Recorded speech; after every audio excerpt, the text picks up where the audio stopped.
क्या उपेंद्र कुशवाहा का मन डोल रहा है? क्या एक बार फिर से एनडीए से नाता तोड़ सकते हैं उपेंद्र कुशवाहा?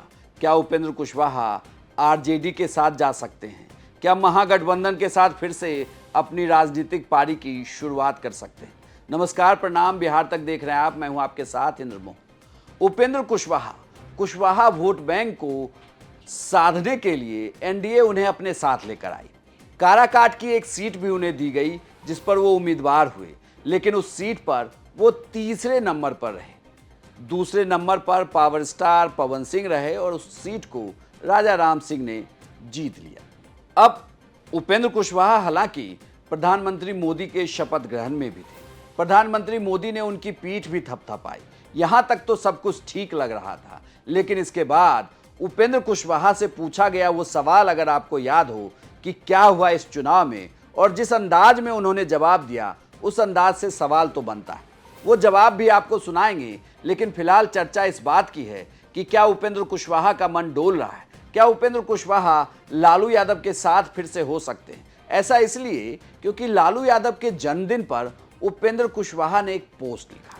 इस पोस्ट में उपेंद्र कुशवाहा ने लिखा, अपने समय में सामाजिक न्याय के बड़े योद्धा रहे लालू प्रसाद जी को जन्मदिन की ढेर सारी शुभकामनाएं। ईश्वर से उनके उत्तम स्वास्थ्य एवं दीर्घायु होने की कामना करता हूं। दरअसल पूरे लोकसभा चुनाव के दौरान उपेंद्र कुशवाहा, लालू यादव, तेजस्वी यादव और आरजेडी के तमाम बड़े नेताओं को कोसते रहे थे। खास करके लालू परिवार को वो निशाने पर ले रहे थे। लेकिन चुनाव खत्म होते ही परिणाम क्या आया, उनके जिस तरीके के पोस्ट हैं उससे तो बहुत सारा सवाल खड़ा होता है। हालांकि आपको इस पोस्ट में ऐसा कुछ दिखेगा नहीं, लेकिन अब आप उस बयान को जरा सुनिए जब उपेंद्र कुशवाहा ये कह रहे थे कि मैं हारा हूं या हराया गया हूं। कुशवाहा जी, आप चुनाव लड़ रहे थे, वहां से काराकाट से आपकी हार हुई है, क्या कहना? आप दिल्ली भी जा रहे हैं मीटिंग में। इसमें कहना क्या है, सब तो सबको मालूम है ही। सारी चीज़ें सब लोगों को मालूम है, इसमें हमको कुछ कहने की जरूरत क्या है? क्या वजह मानते हैं, क्या चीज हुई है? कहाँ चूक हो गई सर?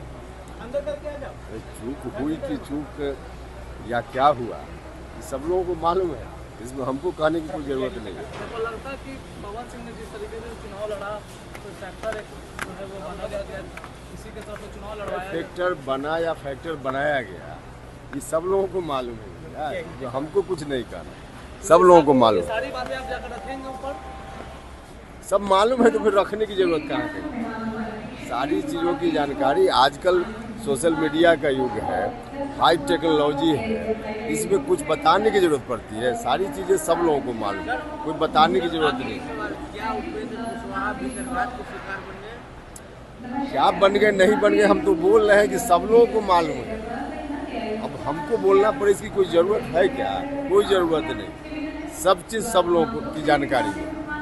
चलिए, उपेंद्र कुशवाहा के इस बयान के कई मायने हो सकते हैं, लेकिन बड़ा सवाल ये उठता है कि जिस काराकाट में चुनाव जीतने का दम भरने वाले उपेंद्र कुशवाहा उतरे थे ये कहकर, और एनडीए उन्हें इसलिए अपने साथ लेकर आई थी कि वो कुशवाहा वोट शिफ्ट करा पाएंगे, ऐसा कुछ होता दिखा नहीं। बल्कि कुशवाहा वोट में बहुत बड़ी बिहार में टूट हुई है, जो एनडीए से खिसक कर इंडिया गठबंधन के पाले में गई, और उपेंद्र कुशवाहा तो खुद चुनाव हारे।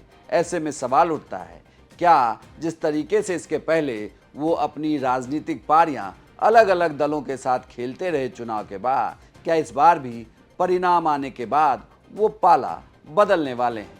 आपको यह जानकारी कैसी लगी हमें कमेंट बॉक्स में लिखकर जरूर बताइएगा, और बिहार की तमाम खबरों के लिए आप देखते रहिए सिर्फ बिहार तक।